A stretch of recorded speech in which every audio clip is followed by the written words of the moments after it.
Transparency Tuesday. I didn't love my ex-husband. To be honest, I didn't like him.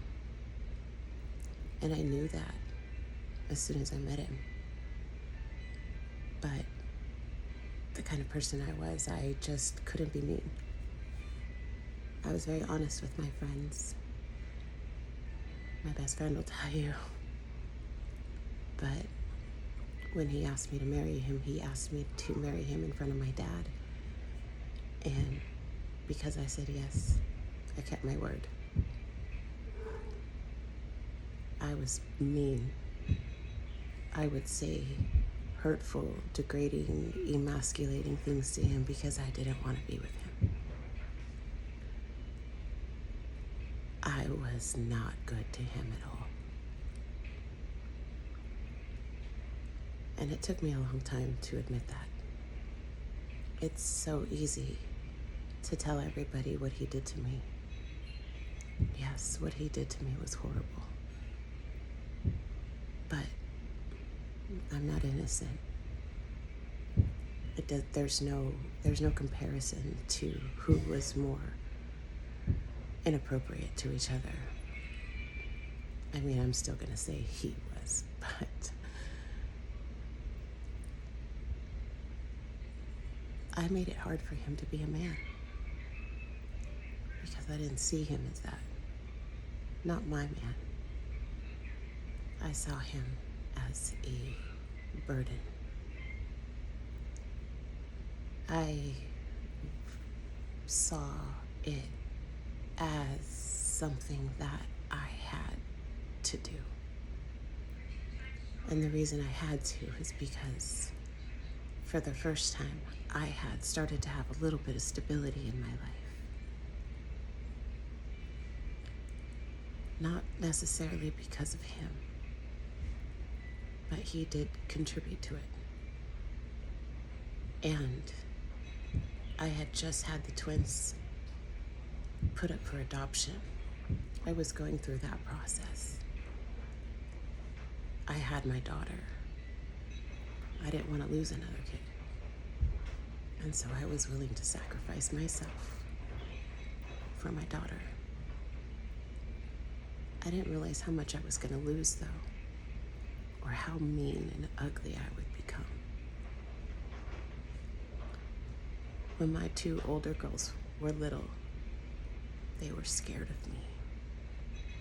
I was so angry. You couldn't do anything without me jump into anger. Every emotion, jealousy, envy, everything. I became really ugly. All because I was with somebody I didn't want to be with.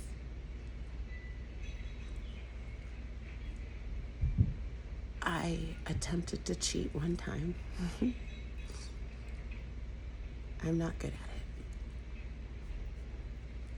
I don't like being dishonest. It makes me feel icky. And the person that I had attempted to cheat with, my ex had already invited in. And it was not a good night. Read between the lines. But the reason why I wanted to make this video today is to hold myself accountable. I haven't always been a good person. I have been spiteful. I have been selfish. I have done things for people and then sat in amazement when I needed them. They told me, you knew what was coming. You should have prepared.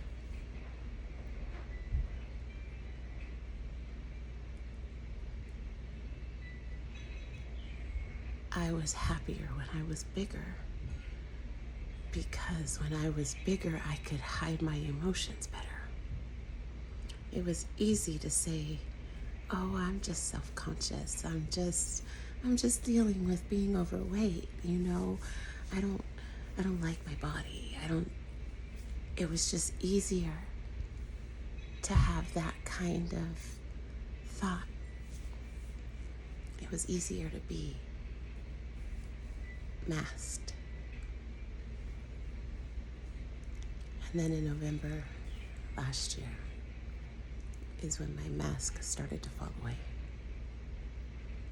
My first Transparency Tuesday was done for my sorority, for our chapter. We were trying to increase engagement, and so I was like, hey, I'm gonna do a full transparency to show what transparency is. And my transparency ended up with me crying, of course. But it was the crying because I started to communicate out loud how terrified I was to be doing this on my own. It's not like I haven't raised kids by myself. My ex-husband was nowhere around. And through the whole time of my daughter's upbringing, he gave me $40. I never asked for anything.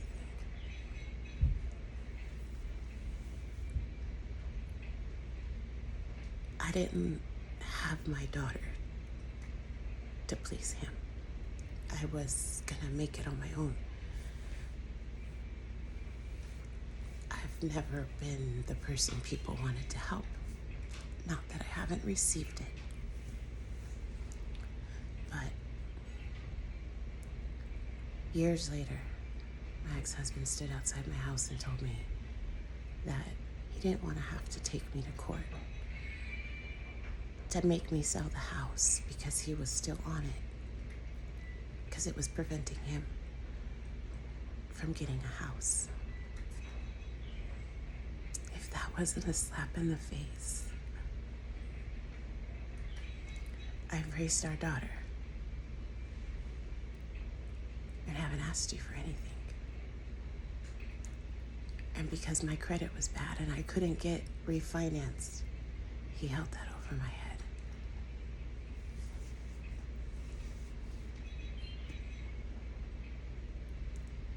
And I know it might make some people mad, but he then later came back and confessed feelings.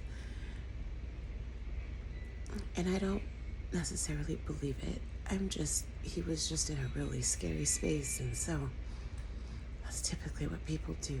But for me, it was like, how dare you?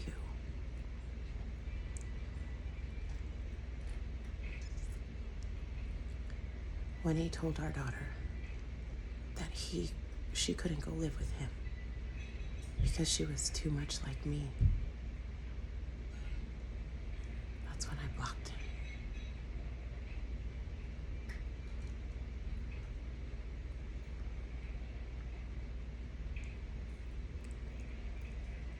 My kids have been punished because I'm their mom.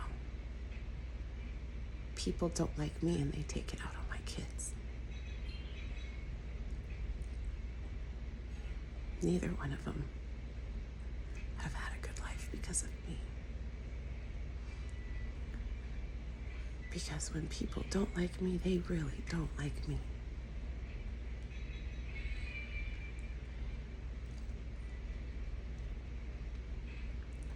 My oldest daughter and I have had our difficulties.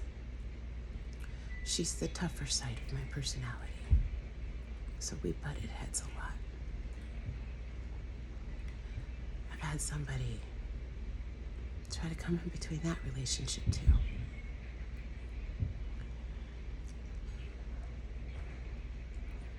Talk shit about me to my daughter.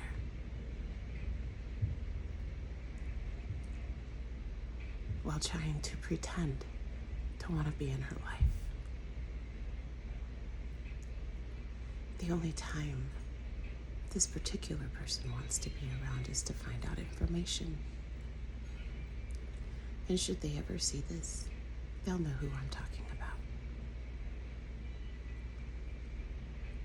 Another person that took advantage of me. Another person that I let live with me and never charged. Never put any kind of burden on them because it was just supposed to be a transition. And the minute things got really difficult for me, they made sure to jump ship every single time.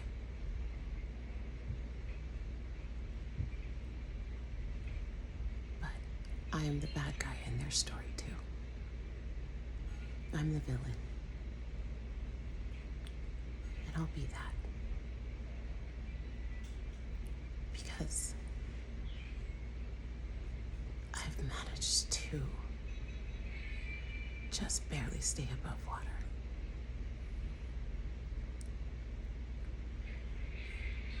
It's a really humbling experience knowing that you can ask for help for so many people and nobody wants to help you. And realize that's okay. You don't expect anybody to help you. You just feel invisible. Like that scene at the end of Casper, where he gets to be a boy just for a little bit. And then he just fades away. That's how I felt over the last few months. When I was happy, I was still quiet. Nobody was really checking on me. I was just good energy to have around. Nobody gave a shit. I cut myself last year, and instead of being concerned, they just were like, whoa, that's a little too weird for us. We can't fuck with you. Why? Because I did something that didn't make sense in your reality, even though it made perfect sense in mine. Because I recognized how deep I was into my depression. And I had to shock myself. I didn't do anything dramatic. It was right here. You see, no marks. Because I wasn't trying to do anything permanent. I was just trying to polar bear experience without the ice water. I just needed to shock my system. And it worked. But because it's not mainstream, because it's not normal, it made more sense to walk away from me than to try to understand me. I have been subjected to religion my whole entire life, and I cannot stand it. I'm not a religious person. I don't want to hear your verses. I don't want you to justify what you're doing by a biblical verse, because you're taking the verse to fit it to your life. Read me the chapter and then come to me. You know, like I did when I read the book of James, and I read it as an autobiography, and it made me break. Because I realized that I am that person. I give when I have nothing. Because I'm being called to. Do you know how many times my older kids would get mad at me because I would give our last $20 away knowing we didn't have anything to eat at home? Because I knew I was going to make it. I was going to get them something to eat. It may not be what they wanted, but that person needed that $20 more than we needed it. And my kids have that same giving nature today, which is important to me. I used to have a a ritual every year. Didn't matter if it was a penny. Anytime we passed the Salvation Army bucket, we had to put something in there. Until I got older and no longer believed in that organization.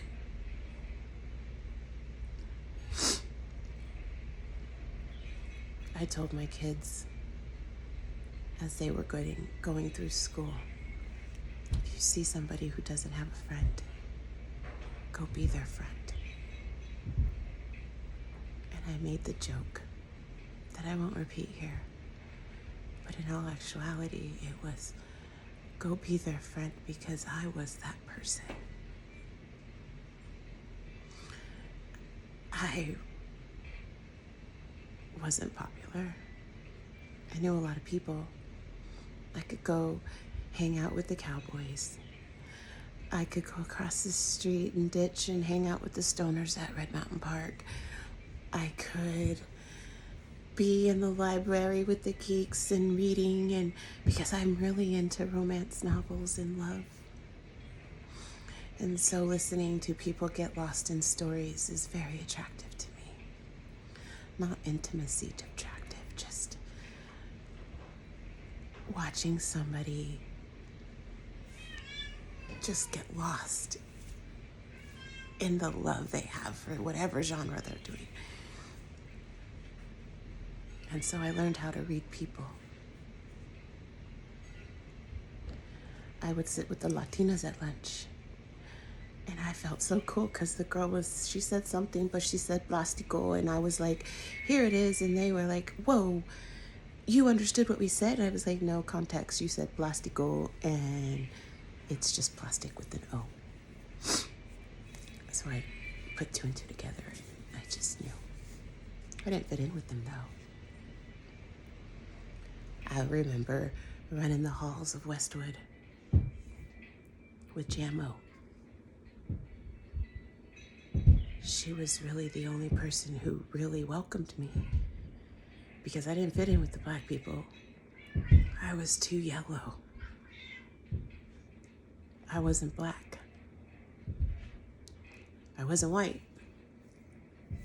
I wasn't Mexican. I could hang out with the guys on the basketball court.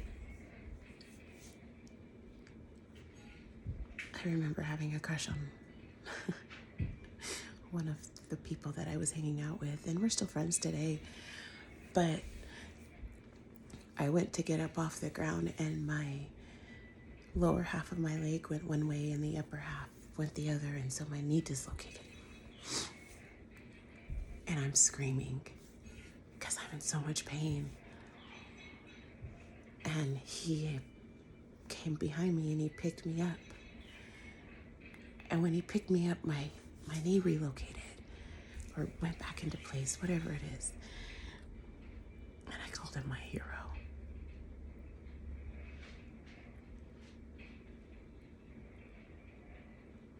I used to imagine having a boyfriend.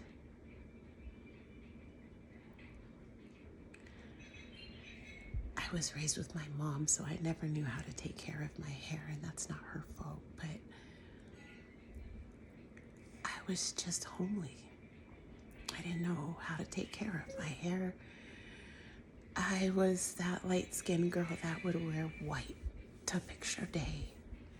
My 6th grade picture, if it ever comes into circulation, I'm wearing a sweater with no bra. And I got my breasts in 6th grade, and it's the worst picture. I got one from high school that's worse, but, and in that high school picture, I'm wearing the high school ring of the man who took my innocence. Yay, captured forever.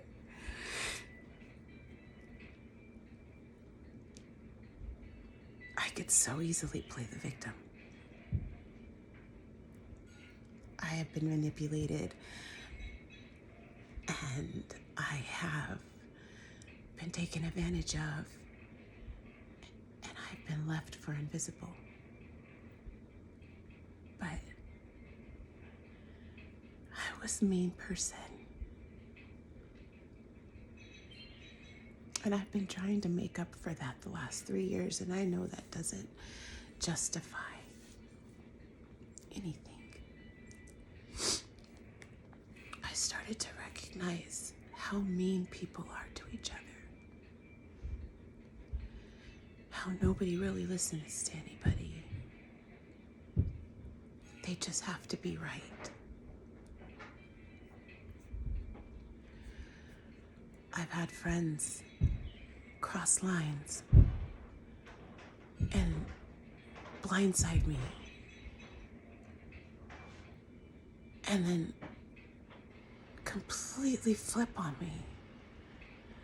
And I had nothing to do with it. Like I didn't invite you in. I didn't ask for you to give me that kind of attention. I was okay just being your friend. But everybody sexualizes me. I sexualize myself, and I realize that, but you can't say you're my friend and then you know how sensitive I am, and you only think of yourself. But then I'm still the bad guy when I talk about it.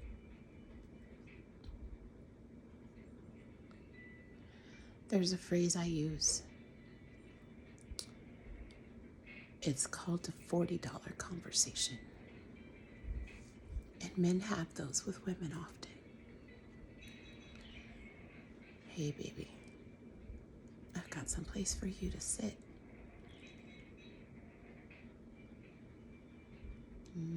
Show me what you're working with.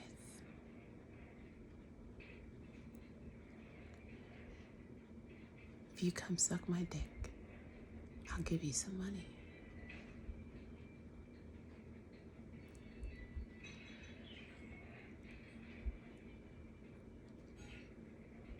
I don't think anybody understands how dirty that makes me feel. I don't take away from those who do that. I don't. Everybody has their own little niche in life that they are doing to survive, and I respect that. Me, Talitha, feels dirty.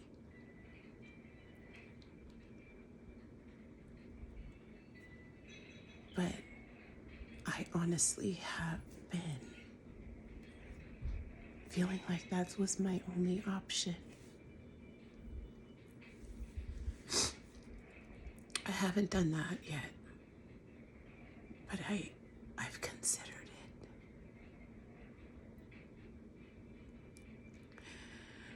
Because I need so much money right now. And there's no possible way of me getting it without a miracle. And I'm not going to ask anybody else for help.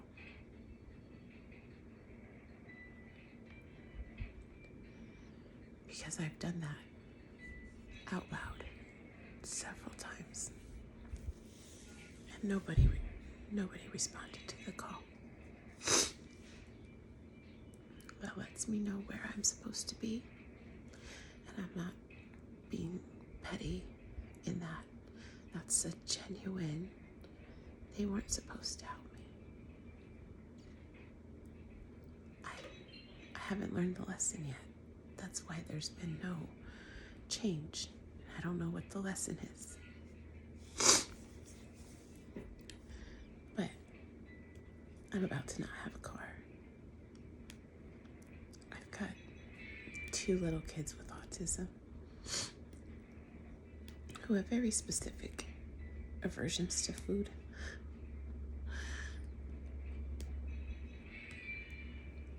And I won't have any way of going to the store. No money to do Instacart or anything. Or have, the groceries delivered. And that's okay. I'll make it work. one way or another. I don't really have a choice.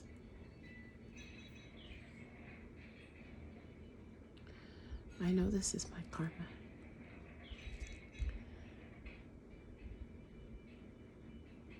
I had to be in this particular situation to completely understand just how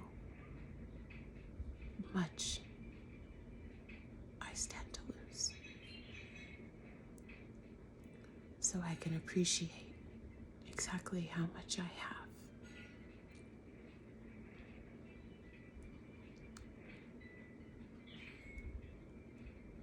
I really wish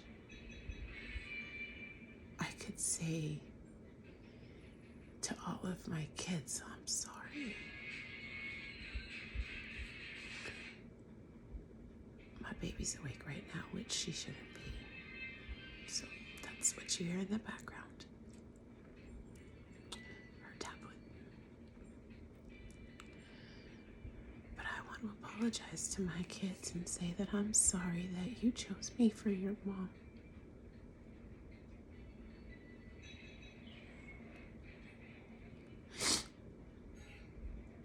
I have not done a good job.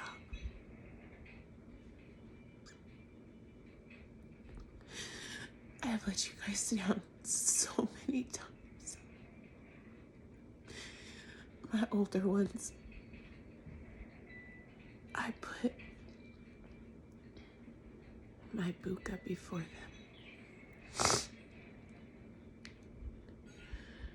I put all those young, inspiring artists who were staying on my couch and on my floor before them. And I'm so sorry.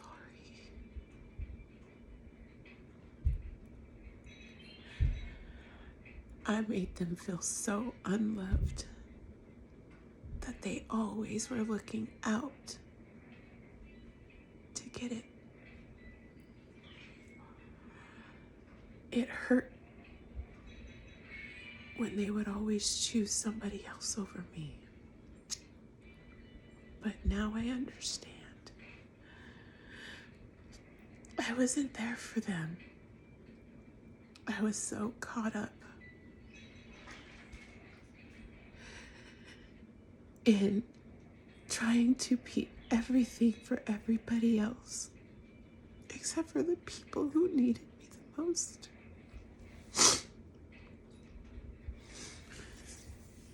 It's one of the reasons why I really don't mind watching and raising my granddaughter for my oldest.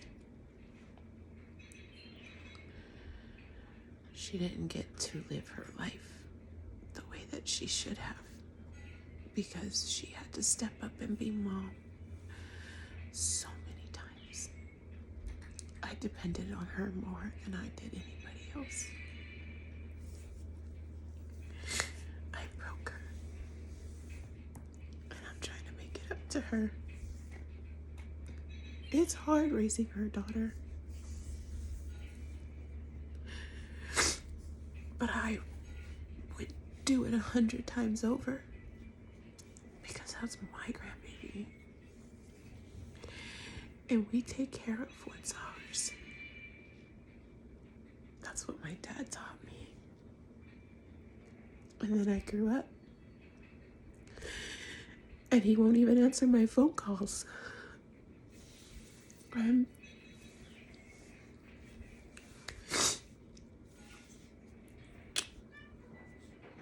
the bad one. I went to school, I got my bachelor's. Good for you. That's the attitude I got. I went to school and got my master's. Wow, great, that's awesome. Good for you. I know it's nobody's responsibility to celebrate me, but my cat is calling for my granddaughter. I apologize.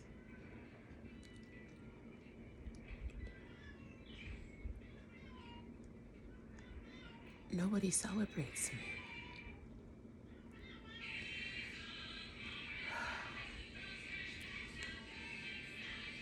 This is definitely unhinged Transparency Tuesday.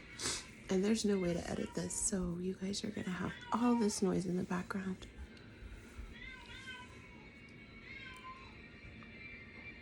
But I can't stop it because then it won't let me stay in this video.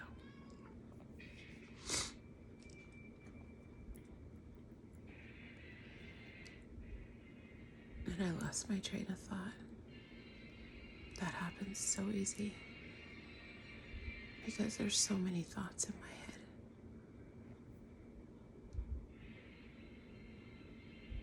I'm not a victim, and I don't expect anybody to feel sorry for me. And I will be honest and say I was not a good person. But I've had a lot of ugly things done to me. And it's not a justification. But I've always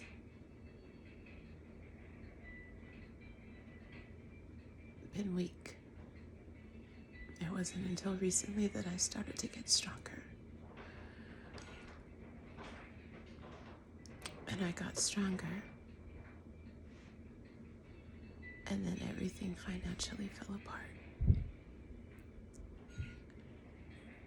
I always wanted somebody just to believe in me, just to take a chance on me. That's not in my cards. And that's not a pity party. We are allowed to have those kind of thoughts. We are allowed to say I suck. We are allowed to say I feel like a failure. And we are allowed to do that without people coming back and telling us that's not the truth. Motherfucker, and we know it's not true. We are telling you how we feel. In this moment, I feel like a failure. I feel like I'm letting my kids down because I can't get a job. Everybody thinks it's an excuse. But I can't trust anybody to watch my kid. Nobody can handle her behaviors. And unless you're in my shoes, finding out after the fact that the facility that you trusted your daughter to be at refused to give her her bottle because of her spitting issue. They denied her care because it inconvenienced them. But then have problems because I don't comb her hair the way they feel that I should. Why does everybody else get to have a say on my life except for me? And then when I need help, they use it against me.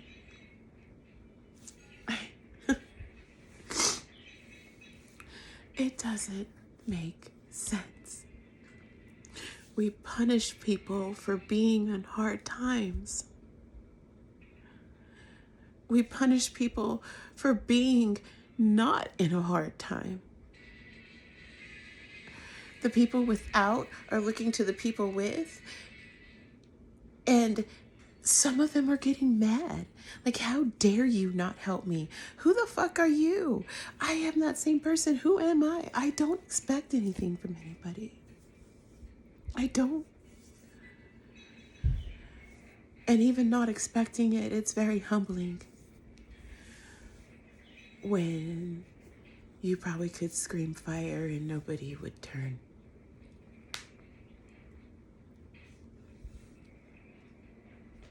You know?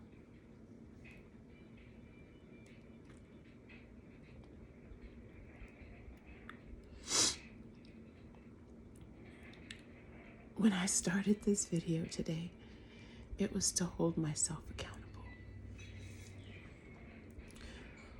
We get on and start talking and we talk about what everybody else has done to us. They beat me. They essayed me, they did this to me. And those are justified conversations.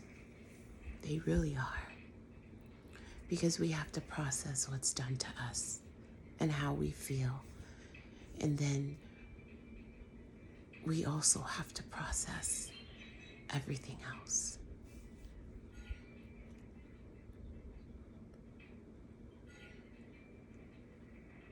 I haven't held on to anything. People telling me, you need to go to counseling, you should see a therapist. Because I tell you stories about my life, or you catch me in full emotion as I'm sharing these stories, and that makes you uncomfortable. My big emotions make you uncomfortable. And generally, if that's the case, it's because you don't know how to process big emotion. I recognize now that that's not my problem. I just know not to go to certain people when I'm in these big emotions because they themselves are not strong enough to handle my emotion. Very few people are.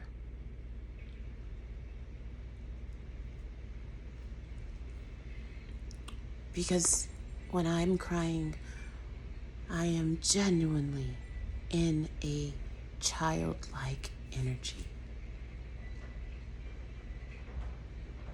When I am happy, I am a magnet. The proof is in the pudding. I jumped into a team of podcasters and I got to talk to quite a bit of them. And if you look at those shows, they may not be the best of shows, but that was very intentional. I needed to meet them. I had to go through each and every interview because it was important. There was something I was supposed to do. And then I met one, the only one, to be honest with me. Now, the honesty was brutal. And it twinged me a little bit. It didn't hurt me though. I wanted it to. I really did want it to. But it didn't because it was information that I had already been thinking myself. And I needed somebody else to say it to me.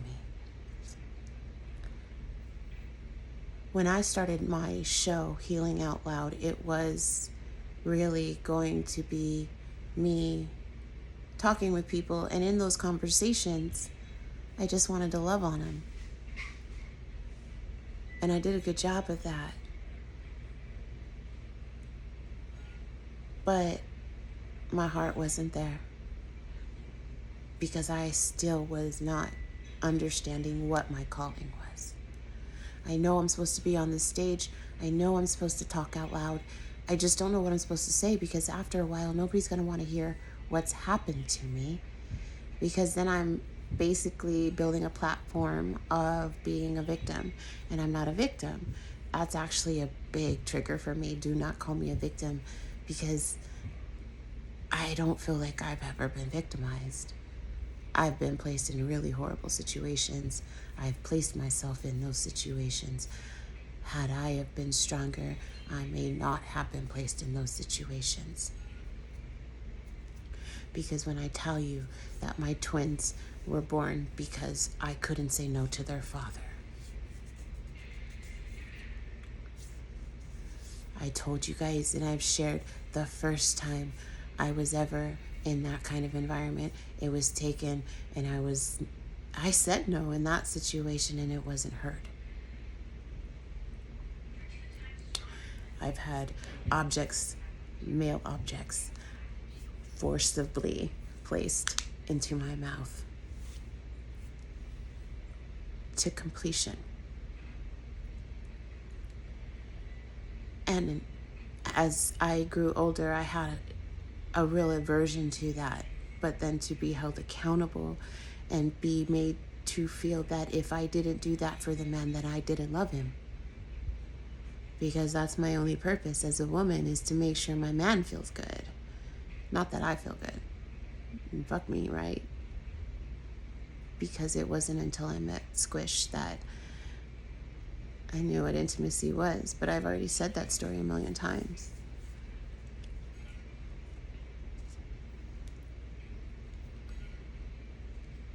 I'm not a victim. And I know I just went way off the rails there. Don't even know where I was going. But I remember that the one person was brutally honest with me, and it was what I needed to hear. But then it sent me way off the hinges. That's not their fault. I'm not placing any accountability there, but it did cause a lot of mental questions, and I had to do a lot of self-reflection.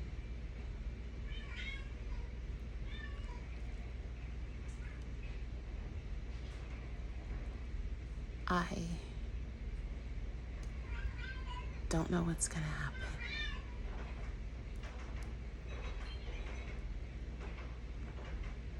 I'm days away from the car being taken. My cell phone's being turned off. The only reason the water and the lights are still on is because I live in the hottest state of the... 6:55 a.m. I live in the hottest state. So it's on for safety reasons. I've tried to apply to multiple jobs, and a lot of the job boards right now are fake. So now I'm getting a lot of telemarketer calls that aren't even job related. I tried to do the right thing and do pure romance, and I was just like, hey, can you go buy something?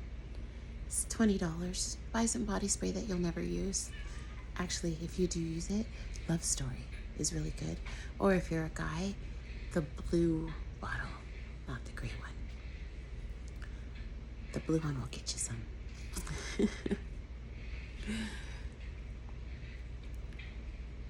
But it didn't matter what I did.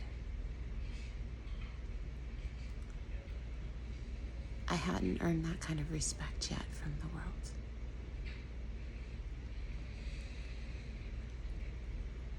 But if anybody understood how well I knew people, being on the outside your whole entire life, you recognize what works and what doesn't. And I've never used that superpower for my own benefit.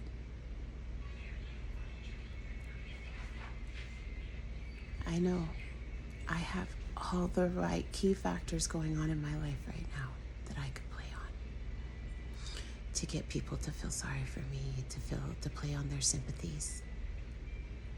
But that is the same as having a man give me money for sexual favor. It makes me feel icky. I don't want to take advantage of people's emotions. I don't want to use manipulation tactics to get assistance, or to get help. Because that's not good. That makes me a bad person, and I am working really hard to not be one of those people. No knock to those that do it. Hustle. Get your hustle on. But I myself cannot take money from people the wrong way. If somebody wants to donate to me, definitely feel free to. I have a more secure way through my bio link. But it's not what I want. I would much rather people just check on me. I would much rather people be like, hey, how are you doing? Not how you. And I know that's an insult, but I don't care. I deserve to be spoken to the way that I speak.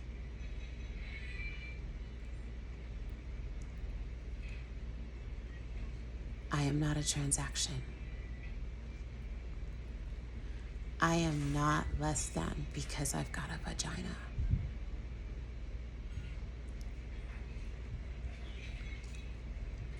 I am the girl who actually can side with the trans men. There's a lot of controversy lately over trans men, not trans men, my apologies, let me do this again. Trans women, over the monthly flow, the period. And everybody's up in arms. There's no way that you can have a period. And then that one person was like, you can't gatekeep periods.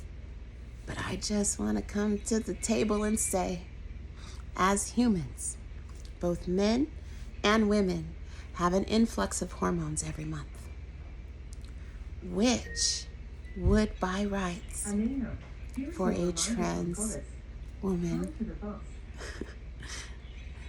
Hold on, it's gonna say it one more time. I have alarms set for my granddaughter. So that way she can stay on a routine.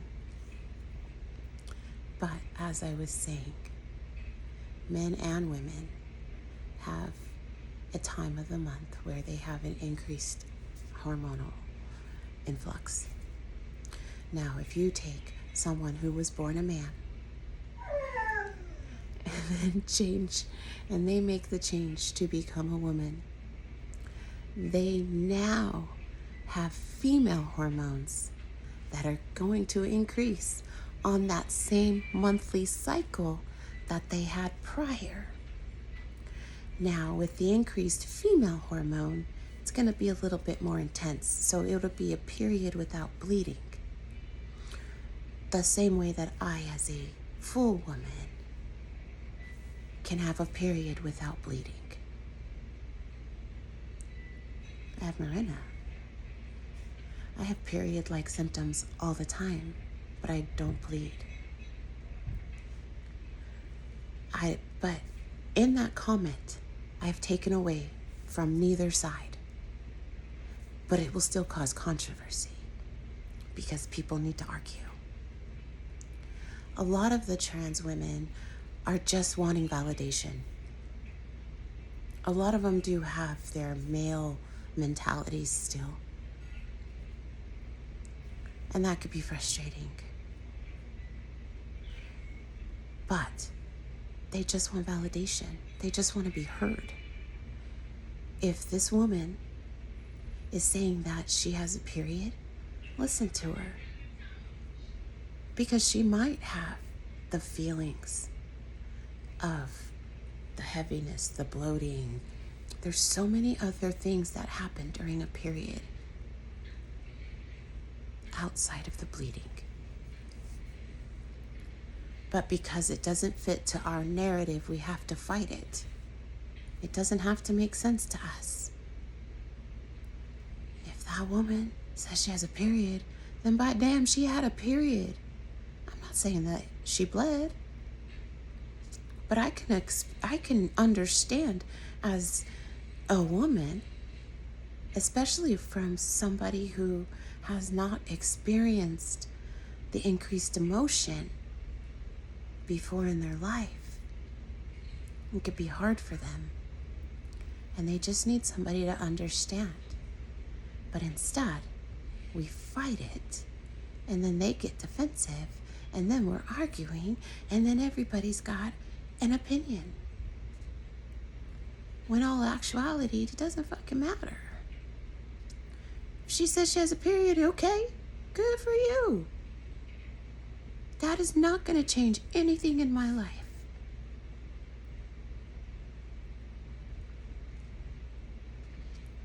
We worry about the stupidest things. What is everybody else doing? Why?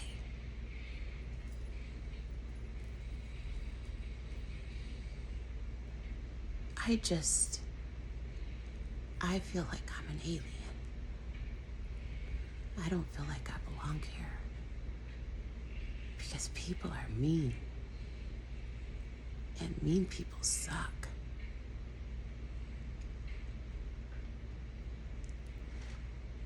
If you look out right now, you see so many people turning on each other.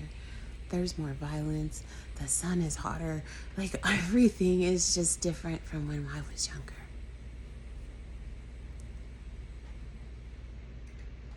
Even me. And I want to continue to change. I want to be better. I want to love without hesitation or without conditions. Because love is supposed to be unconditional. And I was rewarded for my diligence in that belief. And my best friend, I caution, because I never want to take away from another friendship, but I have different best friends, and I've tried to make sure that they've all got a different title, so that way they all stay on the same level and nobody ever feels inferior from another. And then I have my wife. And I got to see her face for the first time since March, yesterday. And we got through it without crying. But I really missed her. And she had to go through some things, but I processed it like a breakup. Like, I went from seeing this person every single day to nothing. And I had to understand that she's allowed to do that. It hurt me, yes. But she had to go through what she had to go through, and I just had to trust that she was going to come back. She never turned her location off.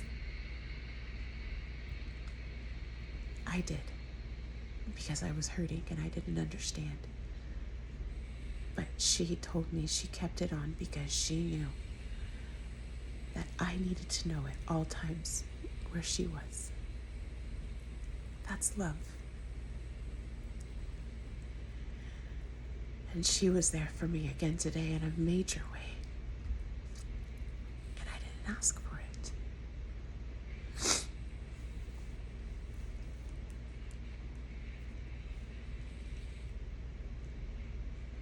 I apologize. This one went way longer than I intended. But I'm trying to make amends for everything that I've done wrong. I've said mean and hurtful things to my ex-husband. I told him that the thought of him touching me physically repulsed me. I was being very honest, but I didn't need to be that honest to him. I hurt him in ways unimaginable. He hurt me too. Sometimes physical. But the only time that he was physical is when he slipped into his hypoglycemic coma.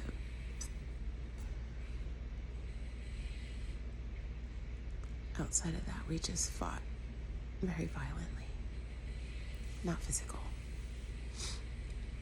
He's Italian, I'm black. You do the math. But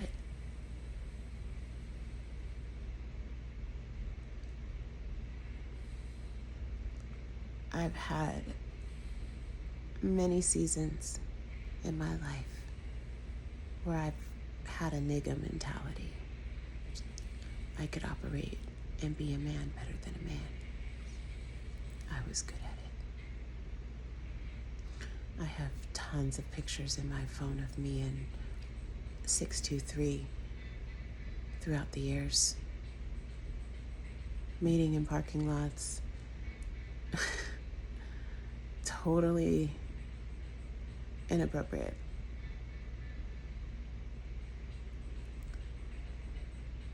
Until I met Squish. And now I can't seem to see anybody but him.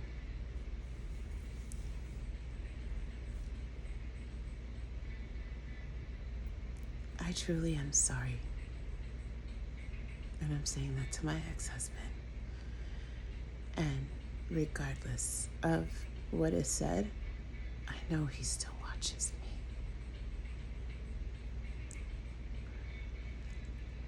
A lot of people are watching me. A lot to see me fail.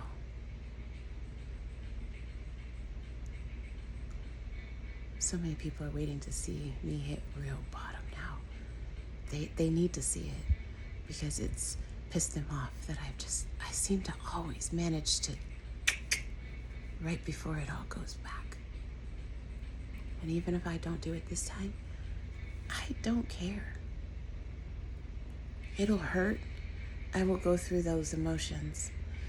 But I'm just a human. I'm allowed to have times where I don't do good. Excuse me. I'm due. I've lived in my house since 2005. The first few years I lived here with my ex-husband, we struggled every day. I was the primary source of income. And then, once he left, I got with my buka. I was the primary source of income. He had dreams, though. But his jaw clicked. I used to always get mad at him when he would eat because his jaw would click. What I wouldn't give to hear it again.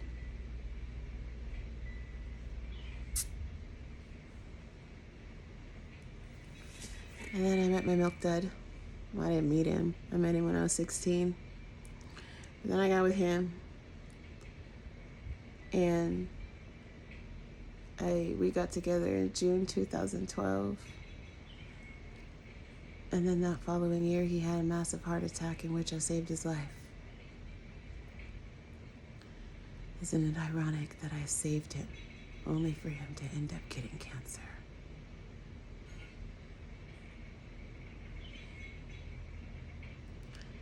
And then due to the dynamic of that family, I can't even share with everybody that what he's going through because they're a private group.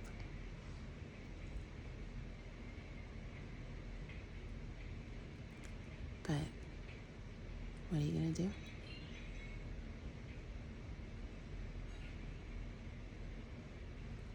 I don't know what I'm gonna do. At least I have a few videos of him. I'll get to hear his voice for a very long time. I did that for me. The kids will benefit too, but it's for me.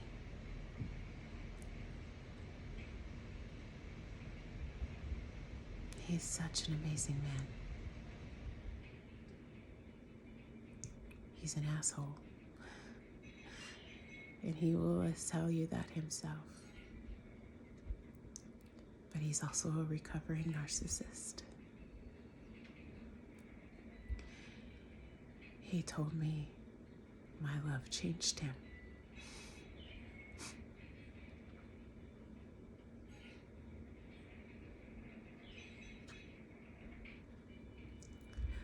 Love is magic.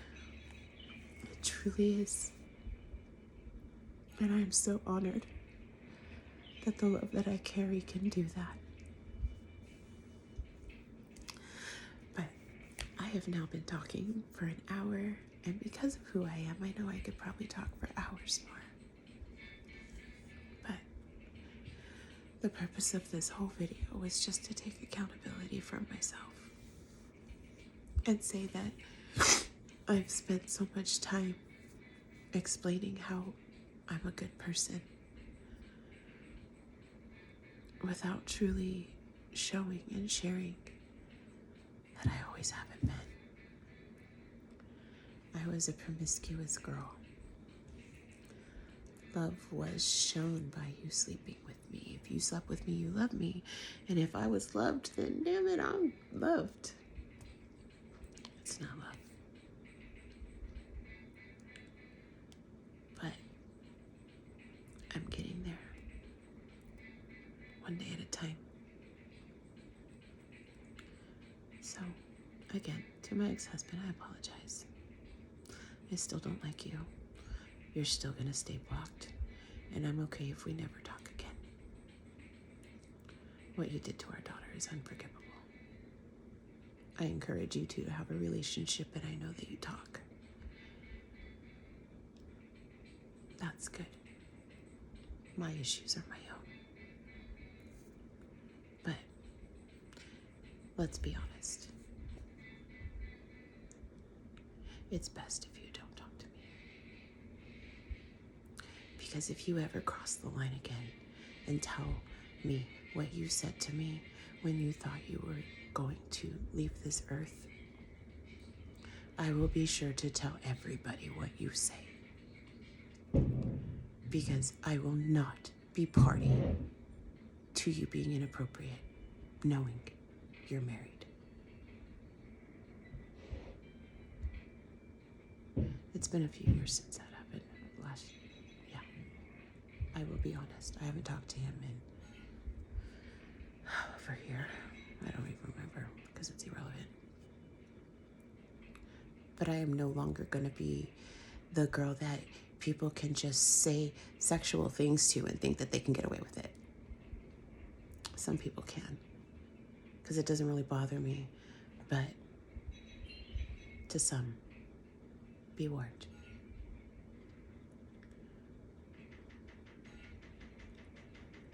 I cannot stand on a moral integrity if I'm a willing participant in your lies. So, you've been put on notice. To everybody else, make sure to hold yourself accountable. Look back at your relationships and see what you did in the relationship as well. It doesn't take away what was done to you. It doesn't mean that you have any less value. But when you look in the mirror and you start to see, hey, maybe I could have done this different, don't look at the person. We're only looking at self. Okay? So don't take what I'm saying to mean that you should have stayed with that person. That's not it at all. But take a step away from the situation and look at it through a critical lens and say, what did I do to contribute to this situation? Because that's where our healing is. And that's usually where we find triggers in our new relationship, because we never truly healed from the old one. A lot of people just jump into new relationships, guilty, but we never really truly accept that we too were part of the problem. We just instinctively blame the other person. They did this, they did this, they did this, and this is why I did this. This is why I did this. Nobody controls you. You made your decision because you felt you needed to make that decision. Other people's actions don't determine that for you. It's how we respond to their actions that makes it what it is. I'm trying to be better to not react, because I no longer want to give people that kind of energy. But until then, see, I almost did it again. I am sorry. So I am going to say thank you so much for waking up today. I love you. And be nice. It's easy.